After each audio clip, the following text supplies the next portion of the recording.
Good morning. Come on now, give it back to me. Good morning. All right. Great. Now, here's what I want to do today. I want to talk to the students, and I want to talk to some of the parents. Is that all right? That's cool? Now you got to talk back to me. Is that all right? Yeah. All right, cool. So, here's what I'm going to do. I got a question for everybody in here, but more specifically to the class of 2013, the 8th grade class. How many people in here want to be successful? Raise your hand. Okay, cool. Great. Got all. Okay, great. Successful people. Okay, I got my successful people over here. Great. Cool. So what I'm going to do today, I'm going to give you some principles. Some principles, not the person in office, some principles. A principle is a method or a way of doing things or a rule. So I'm going to give you 6 principles that I believe that every successful person has lived by. 6 principles. Now, if you can remember these principles and apply them at least 1 or 2 to your life, I'm pretty much sure you'll be successful. Okay? That cool? Cool? Come on, talk back to me. All right, cool. So, the first principle I want to give you, the first principle is purpose. Purpose. Now, all these principles start with P. Okay? So, the first principle, I'm going to make them easy to read. Purpose. Purpose is the reason why you do what you do.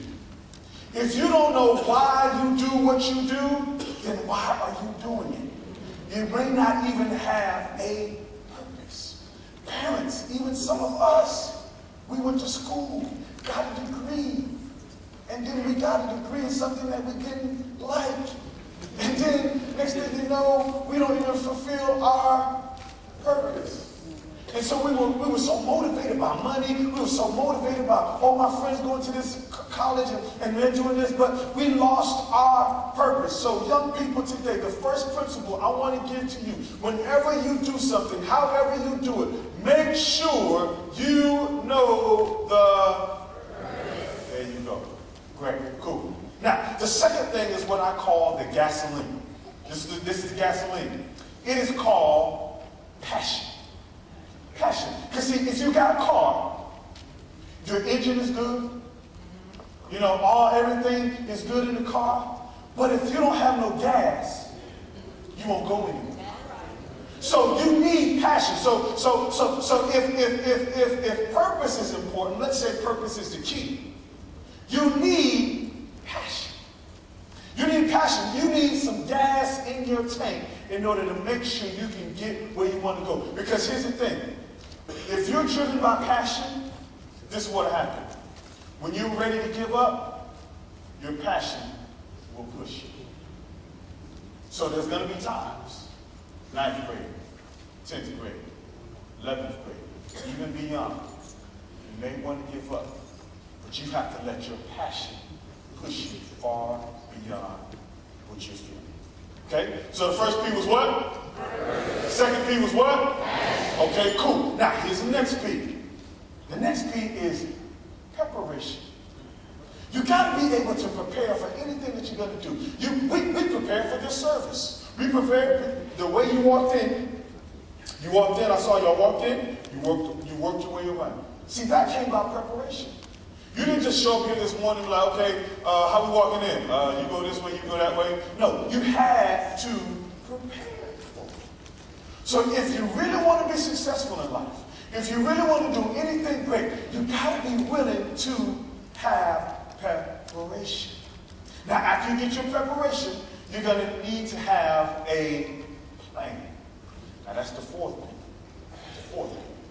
Because once you prepare, now you got to put a plan in motion. And that's what we did this morning. You prepared, you probably had practice sometime this week or sometime early on last week, whatever the case may be. We said, okay, we're going to walk down the aisle. We prepared for it. We walked down the aisle. Everybody planned how it's going to work out. And the plan worked. Because why? We prepared, and then we followed the plan.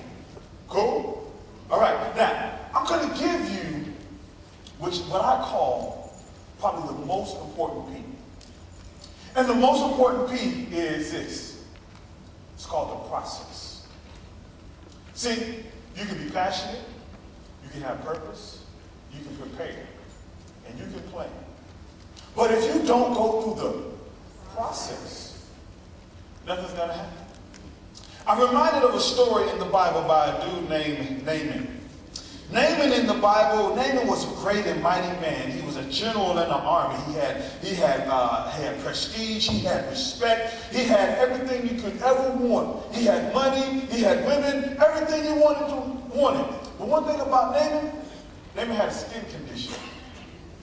Naaman had a skin condition that we call leprosy. It's not very popular in this particular country, but at the time, his leprosy was so bad that parts of his skin would fall off. And Naaman said, you know what? I want to get rid of this skin condition. I got a purpose, a reason why I want to get rid of this condition. I got a passion of why I want to get rid of this condition. And so he said, okay, who can I find out in this particular land? Who can I find out in this country that can help me get rid of this skin condition? He said, there's a prophet over there. And if you go to the prophet will tell you what to do. And if you do what the prophet says, you'll get rid of your skin condition. So this is what Naaman did. Naaman got all his money, he got all his boys, and he said, let's go see the prophet. So he went to go see the prophet, and as he went to go see the prophet, he gets to the prophet's door. The prophet doesn't even come outside. The prophet stands in the house and sends out his attendant. He says, hey, go tell him to dip in the water 7 times. 7 times, just go tell him to dip in the water. So Naaman's standing outside in all his general gear, and he's standing there with all his people, and he's ready to see the prophet, and then the attendant comes out, and he's like, okay, he's not going to see me, he's not going to come and talk to me. He says, hey, follow these directions. Go dip in the water 7 times and be on your way. And so Naaman is upset. Naaman says, I came all the way over here, and you're not going to even see me? So Naaman gets upset, he gets back on his horse, and he starts going back to his own town. So his attendant says, hey, if the prophet would have told you to give you all his money, would you did it? Naaman said, yeah, I guess I would have. If the prophet would have told you to go dip in some other waters, would you have did it? He said, yeah, I would have did it. And one of the reasons why Naaman had a problem with dipping in this particular water was that it was dirty. It was a dirty river. It was a dirty lake. And he says, if I wanted my skin to be clean, I could have dipped myself in some clean water. But he said, hey, if you told you to go dip yourself in this dirty lake, let's just try it. So Naaman dips himself in the water 1 time. Nothing happens. He dips himself in the lake 2 more times, 3 times. Still, his condition is still the same. And he dips himself the seventh time. And when he got up on the 7th time, his skin began to change. Because see, the thing about Naaman, what he had a problem with, he didn't have a problem with passion. He didn't have a problem with purpose. He didn't have a problem with a plan. What he had a problem with was the process that he had to go through. And see, the very thing that some of us may come into school, we may have a challenge with the process of studying. We may have a problem with the process of doing homework. We may have a challenge with the process of getting up early and coming to school. I want to sit home. I want to do some other stuff. But that is a part of the process. And if you can master the process, if you can master the 5th P, I'm pretty sure you can master the 6th P. The 6th P reminds me of a guy named Daryl. The 1992 Olympics, Derek Redmond was poised to win the 400-meter yard or 400-meter race. He stretched, he was prepared, he had passion, he had purpose, he knew why he was there. And so as he prepared, he said, all right. He had won all the pre-qualifying rounds. He said, all right, I'm going to win this thing. And so, the gun goes off. And Derek is running. And Derek is running at his top speed. And right around the 150-yard mark, Derek hears a pop.